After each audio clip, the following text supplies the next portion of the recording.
The loneliness. My name is Michael, and I am 50 years old.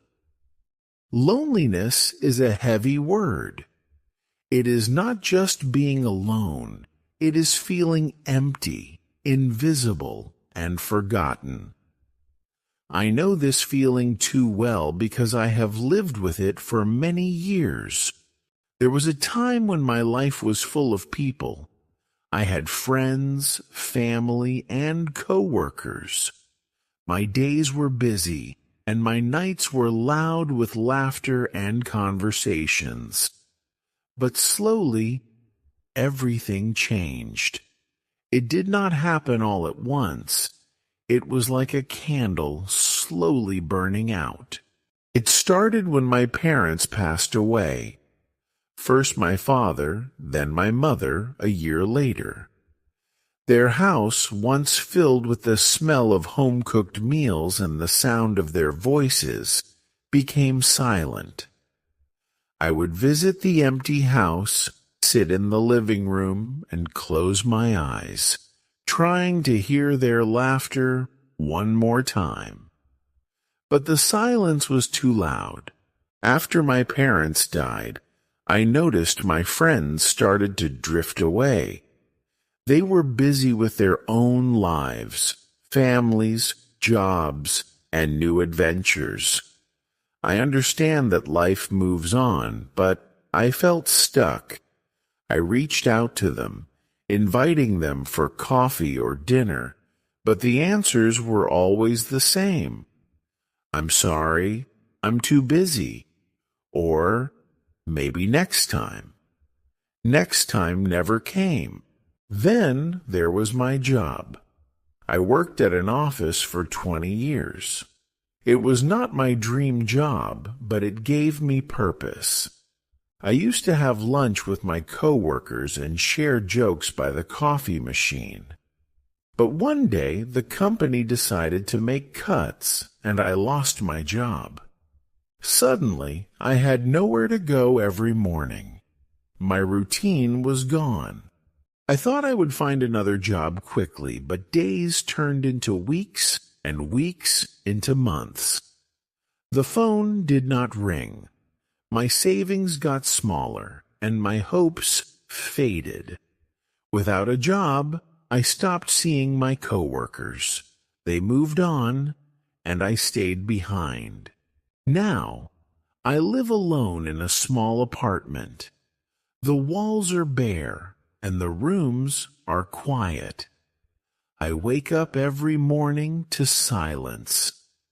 There is no good morning from anyone, no sound of a kettle boiling, no footsteps from a family member rushing to work or school. Just me. I eat breakfast alone, usually just a piece of toast and a cup of coffee. I sit by the window and watch people pass by, couples holding hands, children laughing, friends talking.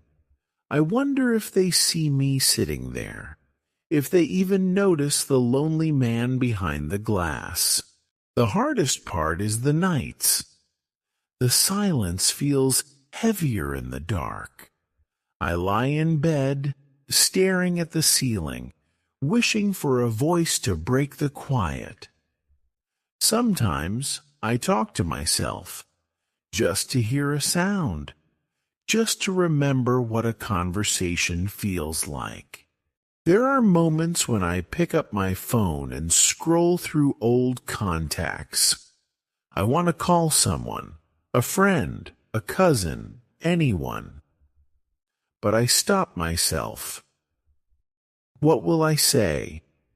I think. They are busy. They don't need to hear from me.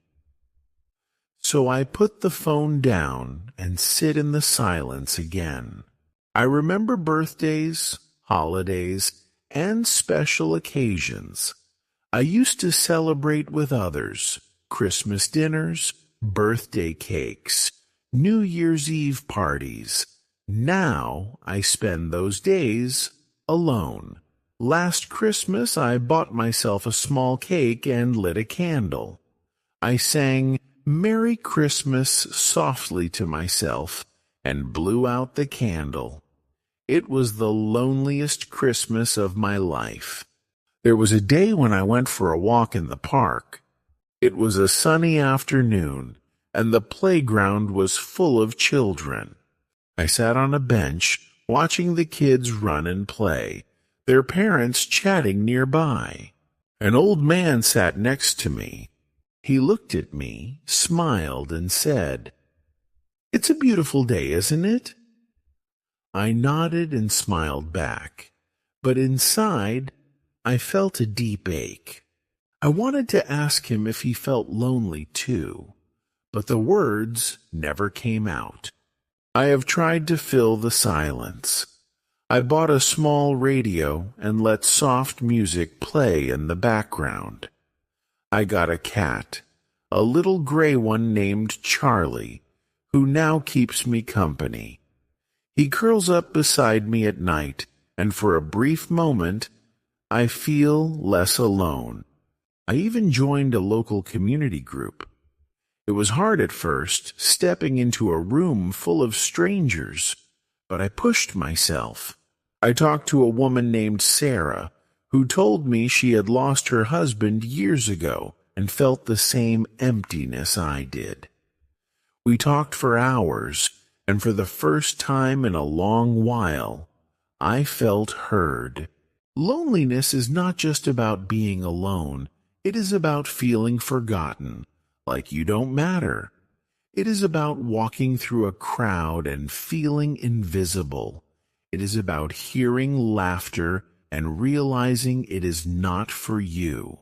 But despite the sadness, I have learned something. Loneliness has taught me empathy. I now notice others who are alone. The elderly man sitting on a park bench, the woman eating alone at a cafe, the teenager walking with his head down. I see them because I am them. I don't have all the answers. I still struggle with loneliness every day, but I have started to smile at strangers, to say hello to the cashier at the store, to ask the neighbor how their day was. These small moments remind me that I am still here, that I still exist. If you are feeling lonely, know that you are not alone. There are others like me who understand, and sometimes a simple smile or a kind word can break the silence. So, let's be a little kinder to each other. Let's notice those who feel invisible, because even the smallest act of kindness can make the world feel a little less lonely. Thank you so much for watching. If you enjoyed the video, don't forget to like, subscribe, and hit the notification bell so you don't miss the next one. See you soon.